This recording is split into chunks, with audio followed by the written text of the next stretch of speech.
period.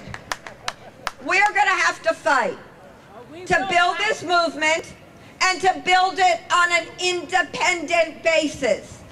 Because see, here's the problem for the Randy Weingartens and the other union leaders. They know that to oppose Arne Duncan means that you have to see a way forward that is something other than tying the destiny of the American labor movement to the Democrats. You have to be able to take an independent stance. You have to be able to stand on principle. And to tell you the truth, if any of them were doing that, we'd be getting more support from more Democrats for this cause. But so long as they feel that they cannot stand on principle because it may cause some discomfort for some Democrats, they will not make the fight that needs to be made to defend public education. That's why in July, when the two big union conferences happen, one in New Orleans, the NEA, and the second in Seattle, the AFT, we have got to reassemble at both of those gatherings. We've got to get national slates of union leaders who are prepared to stand on principle and defend public education to run and to win in those union elections. We have to continue to build the new student movement that on March 4th had demonstrations in 35 states to defend public higher education. Throughout the state of California, students have started marching again. They've sat down in buildings and they've created thousands of people on picket lines to defend the sit-ins and the highway blockades. They have been using the methods of the old civil rights movement to build this new civil rights and student movement, and they are fighting for the defense of public education. If we can unite our movements together, those that are fighting, school by school, city by city, to defend this school and that school, those that are fighting in state after state to stop the ending of teacher tenure laws, to prevent the union busting, to stop the privatization, to prevent the degradation of education. If we can come together and build a national movement, unite as one, we can win this fight. But let me just say this, every single person who's here, whether you speak today or you just march, whether you are heard from the front of these marches at a podium or you're heard in the streets chanting, you must be a leader of this movement. You are, by virtue of the fact that you're here, and we need you to continue to be that, to have any chance to win. Because we can't win this fight school by school, city by city. We can advance it.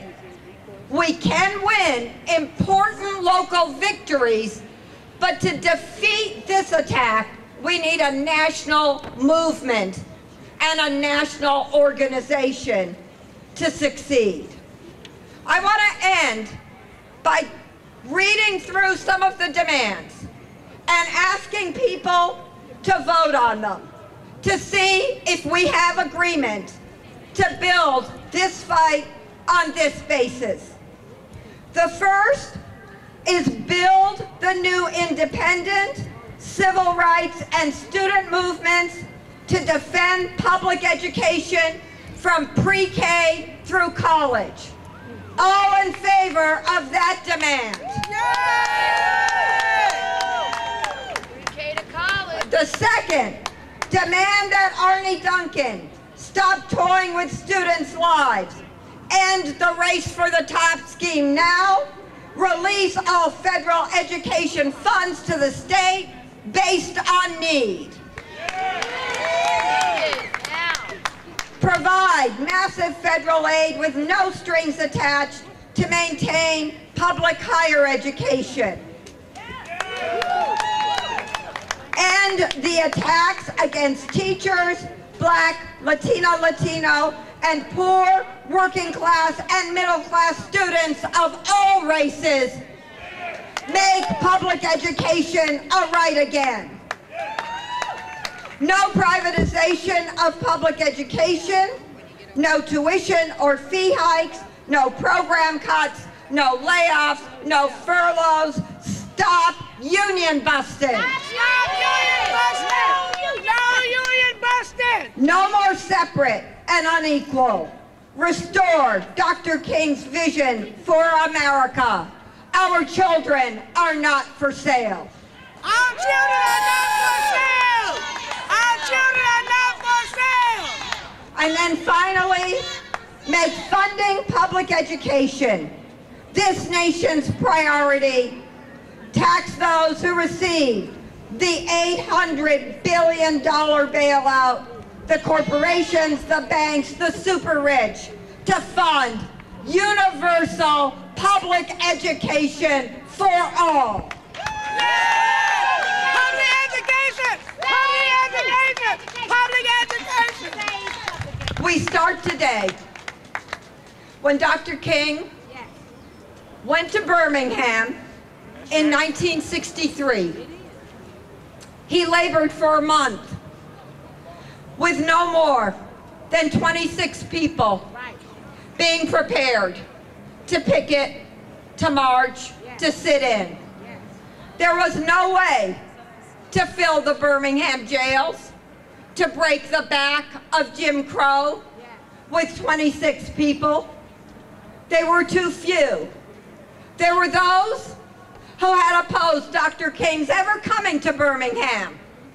Of the 144 black churches in Birmingham, 134 signed a letter telling him to go home, saying that Dr. King was not needed or wanted in Birmingham. They said, we don't need outside agitators to rile up our young people or to fight to desegregate the South. It will happen slowly, quietly, gradually.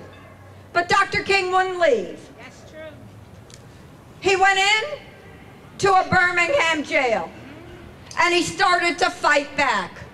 He wrote one of the greatest pieces of literature in 20th century American history from that jail, a letter from the Birmingham jail.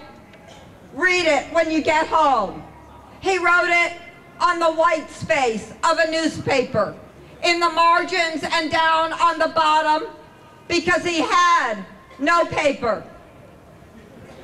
When the young people of Birmingham read Dr. King's letter, and when a group of people who everyone had designated too radical, too young, SNCC, came into Birmingham and started organizing in those high schools, the movement came alive.